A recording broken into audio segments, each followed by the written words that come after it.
Greetings, YouTube. I did a video earlier this week for the Wild Side Book of Loot, still sitting right there on my desk. And I mentioned that I thought I would talk about some of the loot I had used in earlier campaigns in the past. And I have a list of loot here, and I think these are both from 2nd edition, but I'm not positive. And these are just loot lists. When I've gone to 3rd edition, I tended to do more structured, where I'd have stats and loot mixed in with them for each encounter and things like that. So they're a little less clear-cut. This is just easy. I could pull these up and I can just look at the lists. So we have 2 lists here I'm going to talk about today. And first is the treasure from the tomb of King Roderick the Warlike. And this is what they found after having gone through an adventure where they found a ghost carriage. And this guy driving the carriage, muttering under his breath in a foreign language. They finally were able to figure out what the foreign language was. And what he was saying is, I don't have a prayer, I don't have a prayer, I don't have a prayer. As though he was late, which is what he was. He died shortly thereafter from running the carriage off of a cliff. So he never got to his destination, and he had to. So he haunted this section of road forever. And it occurred to the player characters that if they gave him a prayer, the spell would be broken. So one of the cleric gave him a prayer, cast a spell, and it was broken. And in kind thanks to the group, he gave them a mental image of where the tomb of Roderick the Warlike was. So what did they find when they got there? They actually had to go through a wyvern, I think, to get it, because I think the wyvern had taken up residence in the cave or entrance to the tomb. The wyvern did not care that there was a nice stone door at the back of the cave; just was a cave. So we had a large masterwork sword mounted on wall supports by carved stone pegs, heavily blued blade and gold inlaid. And this is a sword that had a 6-foot blade, 4 inches wide, half an inch thick, and had a 30-inch hilt. It was not designed to be used by a human. It could be used by a giant. It was originally designed to be used by an elephant in its trunk. And yes, there actually are historical images of elephants wielding weapons. The hilt is unusual. So they examined it, and it was, again, I described it unusual because it wasn't meant for human hands. It was designed for an elephant. Weighed 45 pounds. So it was well beyond the... But as a historical curious object, it was worth 1,500 silver pieces. In my campaign, I was using silver as the base coin, not gold. So essentially 1,500 gold pieces. Then we have a life-sized onyx statue of an armored knight on an armored percheron. 11,200 pounds, one solid piece of onyx. That was Roderick himself. There are 3 items which are removable on the statue, which were designed to be taken off the statue if you wanted to: a crown, a medallion, and a saber. They actually carved a sheath in the statue for the saber to sit in, like a little loop, so it's kind of sitting there. And the statue was actually the lid of the sarcophagus. So if you lifted the statue up, all 11,000 pounds of it, there would be the tomb actually underneath it. And as raw material, the onyx was worth something like almost 9 million silver pieces. But, of course, it's a priceless statue, and you'd have to destroy it to get its real value. Not to mention, getting it out of here would be difficult. They used magic to get it in here. And the 3 items on it were the crown of King Roderick the Warlike, which is...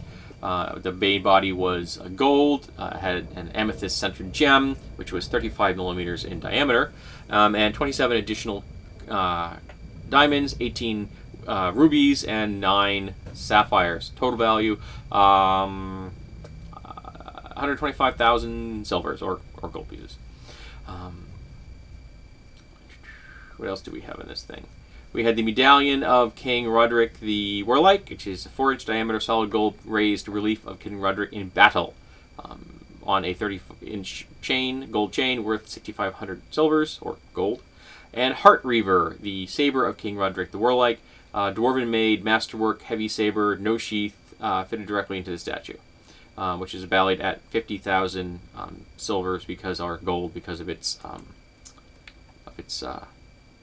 craftsmanship and antiquity.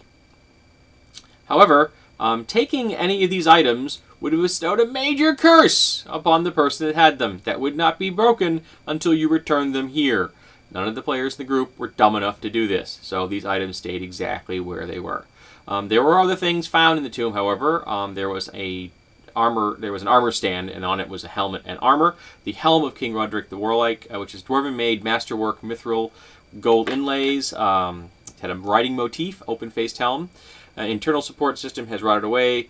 It's mounted on an armor rack. It's worth 2,000 silvers or gold pieces. And the armor of King Roderick the Warlike, which was dwarven triple-linked masterwork mithril mail, gave a +8 AC, functioning as full plate. Total value 2,250 silvers. I don't know if that would actually be correct in 3rd edition. You'd have to figure that stuff out. This is not 3rd edition. This is just the kind of values I tacked on there. There was also the composite longbow of King Roderick the Warlike, which was a +1 longbow of distance. And there was an alabaster chest with a carved with hunting scenes. The chest was 4 foot by 3 foot by 3 foot and has an unattached lid, which is 4 feet by 3 feet by 6 inches, weighing 1,000 pounds. Yes, I figured out how much this weighed, so I would be able to tell them how much it would take to get off the thing. And it had an internal volume of 37,000 cubic inches. Why I figured that out, I don't know. 21.875 cubic feet. I have no idea why that's too many cubic inches. It's supposed to be 3,700. Yeah, I think I got the math on that one wrong. Sorry. Inside, they discovered almost 7,800 silver pieces, 163 gold pieces. A mead skin of renewal makes 1 quart of fine mead 4 times per day. Bear claws +2 magic weapon, which is does 1d4 damage in an animal form. The animal bonus functions for any claw attacks. So it was like a claw thing you wear, and if you change shape while using it, it made your attacks magic useful for druids. I have a cat that's really annoying me at the moment. There were 20 +2 arrows, which were in an elven-made quiver. There was a dwarven triple riveted masterwork mithril mail gauntlets. The leather had been rotted away. Dwarven triple riveted masterwork mail belt with mithril buckle with a rearing stallion. A cloak clasp with garnet and gold. Elven silk scarf dyed with Celtic style knotwork. An ivory comb, mithril mirror, which, let's see, one second, let me get this. Here we go. Mithril mirror, which 6 inches in diameter, and backside carved with dwarven art and inlays with gold. Hairpins, 2 gold set with rubies. A bear claw necklace with amber beads. A solid gold thumb ring. I used to wear a thumb ring.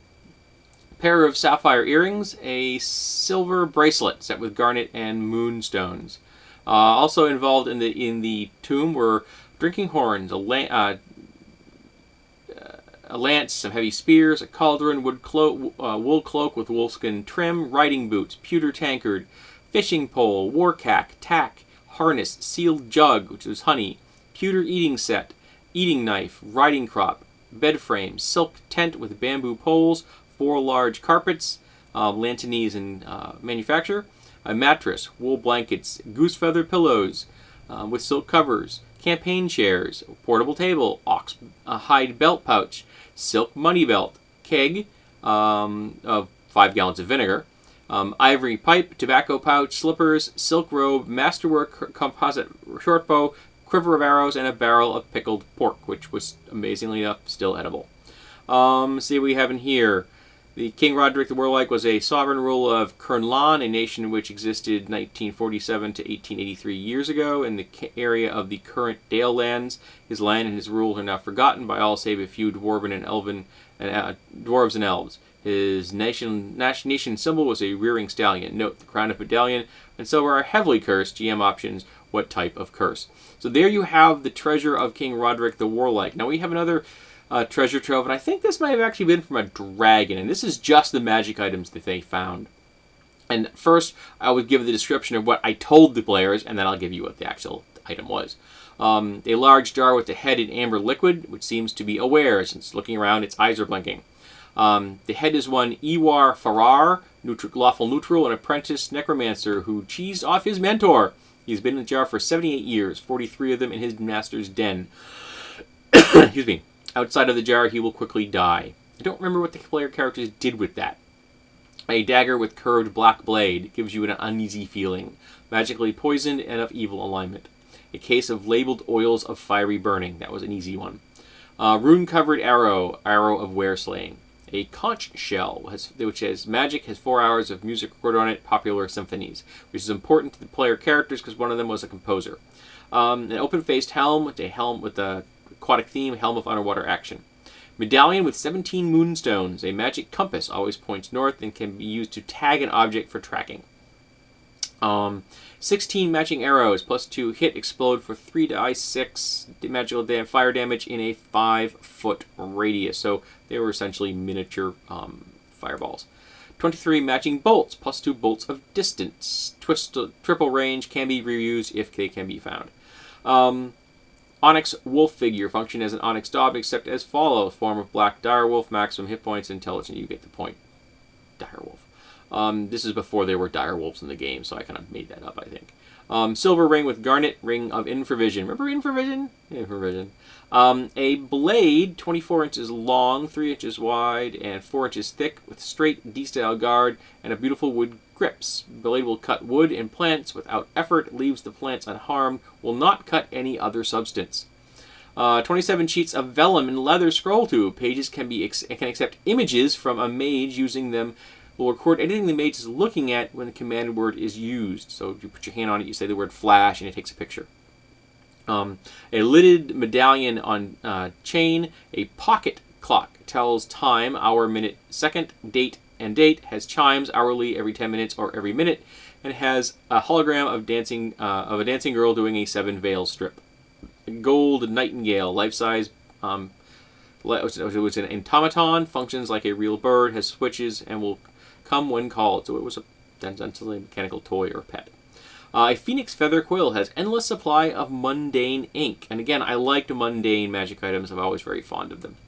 An iron cube, 1 inch square, ice cube. Will cool up to a gallon of liquid down in any temperature, short of freezing, in 1 minute. Can be used for 1 hour per day.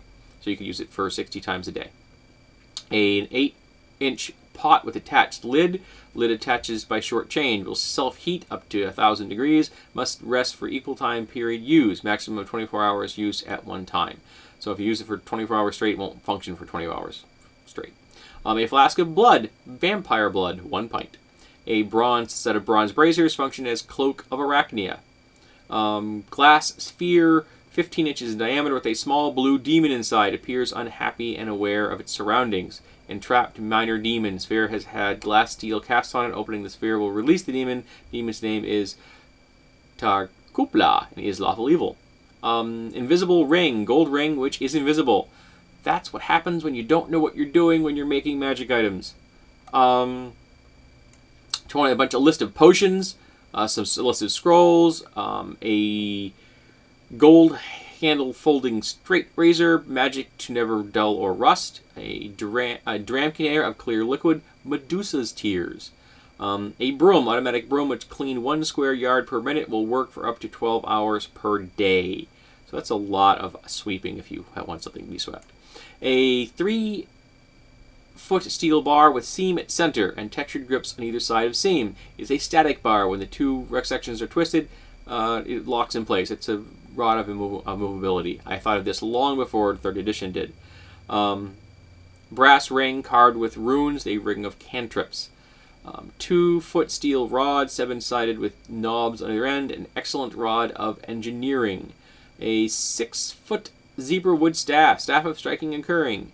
8 lead sling bullets in pouch, sling tones of fiery explosions. They explode doing 3d6 in a 20-foot area. So they are functioning fireballs. An invisible medium round shield. Shield is simply invisible. Opponents get a -2 on attacks first round due to surprise. So it's a shield you can't see. A black leather warcack. Saddle of security. 14-inch cast iron wand of hammer blows. A 16-inch wand. Surface is slick to the touch, and every time the wand is picked up, discharge changes colors, including multicolors. Never repeats a color or pattern. A Wand of Wonder 2. I don't remember where that was from. Black cloak. No, sorry, black cloth, 1 inch square, 1 foot square, cloth of polishing. A large animal collar, suitable for pony, horse, griffin, etc. Collar of protection +3. Mahogany box, 3 foot by 2 foot by 2 foot with hinged lid. Box of preservation. Anything you put in it enters a state of stasis. 4 purple candles, candles of divination. Red candle, candle of flame arrow. Large iron barrel, apparatus of Kowalsh. I love that thing. It was awesome. Wool gray blanket, 6 foot square, blanket of comfort, keeps the user can cover 2 medium persons at their preferred temperature, can adjust up to 60 degrees. It's a endure element spell, essentially. Where only works when sleeping. Teak handle set with tattoo needles. Needles of tattooing. Needles have endless supply of tattoo ink in up to 256 colors. Needles are also sterile at all times. And lastly, a silver coin, a coin with magic mouth cast upon it. Set to release when in the presence of a green elephant carrying 9 reg pygmies. So in essence, it's a magic mouth cast on this coin so that it will never discharge. So it will always detect as a magic coin. Useful for cons. That's about it. Or confusing player characters. So I'll put these lists in the show notes down below if I can. I don't know if there's a limit on how much you can post or not. But these are the kinds of treasures that I came up with over time. These are the things I did back in 2nd edition, but I've done similar things before. Just an idea of mixing magic and mundane, and mixing magic items which function in the mundane world. Wouldn't you love to have some magic items that solve some of the problems that everyday life are currently being taken care of by technology, but magic is self-powering. That's awesome. So this is the kind of thing I love. If anyone else has any things like this that you'd like to add, please feel free to do so in the comments below.